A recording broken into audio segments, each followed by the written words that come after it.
Welcome to YouTube. ಇವತ್ತಿಂದ ಏನಪ್ಪ ಅಂದರೆ ಮಂಡಕ್ಕಿ ತಿಂಡಿ ಯಾವ ಥರ ಮಾಡೋದು ಅಂತ ಹೇಳ್ತೀನಿ ಬರ್ರಿ. ಇವರು ಶೇಂಗಾ ಬೀಜ, ಉದ್ದಿನಬೇಳೆ, ಹಾಗೆ ಕಾಯಿ, ಹಾಗೆ ಟೊಮೊಟೊ, ಹಾಗೆ ಈರುಳ್ಳಿ, ಹಸಿಮೆಣಸಿನ್ಕಾಯಿ, ಹಾಗೆ ನಿಂಬೆಹಣ್ಣು 2 ಲೀಟ್ರ್ ಮಂಡಕ್ಕಿ ತಗೊಂಡಿನಿ.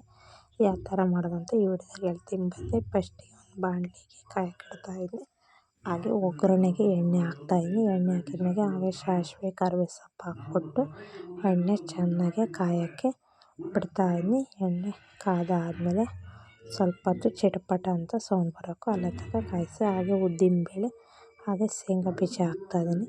ಶೇಂಗಾ ಬೀಜ, ಉದ್ದಿನಬೇಳೆ ಚೆನ್ನಾಗಿ ಫ್ರೈ ಆಗೋವರೆಗೂ ಫ್ರೈ ಮಾಡಿರಿ. ಜಾಸ್ತಿ ಆಗುತ್ತೆ ಸೀಸ್ಬಿಟ್ಟು ನೋಡಿಬಿಟ್ಟು ಮಾಡಿರಿ. ಹಾಗೆ ನಾನು 2 ಲೀಟ್ರ್ ಮಂಡಕ್ಕಿ ತಗೊಂಡಲ್ಲ, ಸಾಕು ಇಷ್ಟೇ ಐಟಮು. ಹಾಗಾಗಿ ಶೇಂಗಾ ಬೀಜ ಎಲ್ಲ ಹಾಕ್ಬಿಟ್ಟು ಚೆನ್ನಾಗಿ ಫ್ರೈ ಮಾಡ್ತಾಯಿದ್ದೀನಿ. ಫ್ರೈ ಎಲ್ಲ ಆದಮೇಲೆ ಸ್ವಲ್ಪ ಜೀರಿಗೆ ಹಾಕ್ತಾಯಿದ್ದೀನಿ. ಜೀರಿಗೆ ಹಾಕಿದ್ರೆ ಕಾಂಬಿನೇಷನ್ ಚೆನ್ನಾಗಿರುತ್ತೆ, ಟೇಸ್ಟ್ ಚೆನ್ನಾಗಿರುತ್ತೆ, ಜೀರ್ಣಕ್ರಿಯೆಗೂ ಹೆಲ್ಪು ಅಂತಂದು ಜೀರಿಗೆ ಹಾಕ್ತಾಯಿದ್ದೀನಿ. ಹಾಗೆ ಎಲ್ಲ ಶೇಂಗಾ ಬೀಜ ಕಲರ್ ಚೇಂಜ್ ಆಗೋವರೆಗೂ ಫ್ರೈ ಮಾಡ್ತಾಯಿದ್ದೀನಿ. ಕಲರ್ ಶೇಂಗಾ ಬೀಜ ಚೇಂಜ್ ಆಗೋಕ್ಕೂ ಅಲ್ಲೇ ತನಕ ಚೆನ್ನಾಗಿ ಹುರಿಬೇಕು ಶೇಂಗಾ ಬೀಜನ. ಹಾಗೆ ಸ್ವಲ್ಪ ಕಲರ್ ಚೇಂಜ್ ಆಯಿತು ಅಂದಾಗ ಹಾಗೆ ಹಸಿಮೆಣ್ಸಿನ್ಕಾಯಿ ಹಾಕ್ಬೇಕು. ನೋಡಿರಿ, ಶೇಂಗಾ ಬೀಜ ಸ್ವಲ್ಪನೇ ಕಲರ್ ಚೇಂಜ್ ಆಗ್ತಾಯಿದೆ. ಈಗ ಕೆಂಪು ಕಲರ್ ಚೇಂಜ್ ಆದ ತಕ್ಷಣ ಹಾಗೆ ಹಸಿಮೆಣ್ಸಿನ್ಕಾಯಿ ಹಾಕ್ತಾಯಿದ್ದೀನಿ. ಹಸಿಮೆಣ್ಸಿನ್ಕಾಯಿ ಖಾರ ಬಿಟ್ಕೊಳೋವರೆಗೂ ಚೆನ್ನಾಗಿ ಫ್ರೈ ಮಾಡಿರಿ. ಹಾಗೆ ಈರುಳ್ಳಿ ಹಾಕ್ತಾಯಿದ್ದೀನಿ.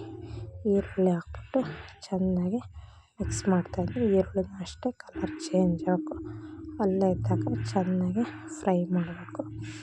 ನೋಡಿರಿ, ಒಂದು 50% ಈರುಳ್ಳಿ ಬೆಂದಿದೆ.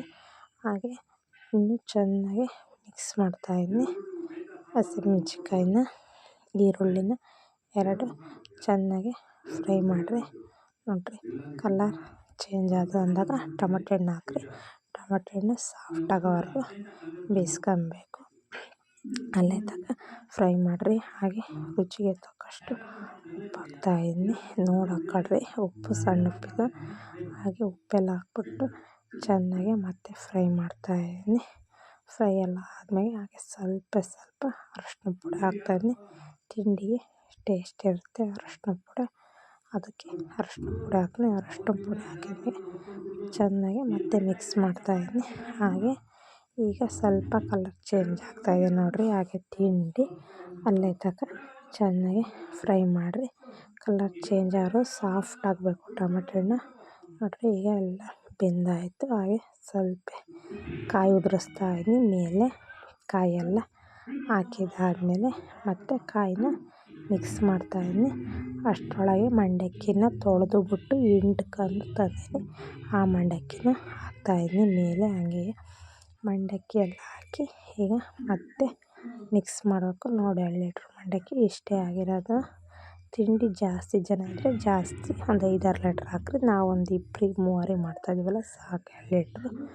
ಚಿಕ್ಕ ಮಕ್ಕಳು ಅಲ್ಲ, ಹಾಗೆ ಮಂಡಕ್ಕಿ ಎಲ್ಲ ಫ್ರೈ ಎಲ್ಲ ಆಯಿತು. ಈಗ ಮತ್ತೆ ಎಲ್ಲ ಕಲರ್ ಚೇಂಜ್ ಆಗೋವರೆಗೂ ಖಾರದ ಜೊತೆಗೆ ಹೊಂದ್ಕೊಬೇಕು. ಹಾಗಾಗಿ ಈರುಳ್ಳಿ, ಟೊಮೊಟೊ ಜೊತೆಗೆಲ್ಲ ಮಿಕ್ಸ್ ಆಗೋವರೆಗೂ ಚೆನ್ನಾಗಿ ಮಿಕ್ಸ್ ಮಾಡಿರಿ.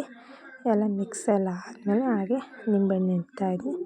ನಿಂಬೆಹಣ್ಣು ಹಿಂಡ್ಮೇಲೆ ಈಗ ಮಂಡಕ್ಕಿ ತಿಂಡಿ ಫುಲ್ ಆಯಿತು. ಈಗ ತಿಂಡಿ ರೆಡಿ ಆಯಿತು. ನಾನು ಜಾಸ್ತಿ ಅರಶಿನ ಪುಡಿ ಹಾಕಿಲ್ಲ, ಸ್ವಲ್ಪನೇ ಅರಶಿನ ಪುಡಿ ಹಾಕಿರೋದು, ಸಾಕು.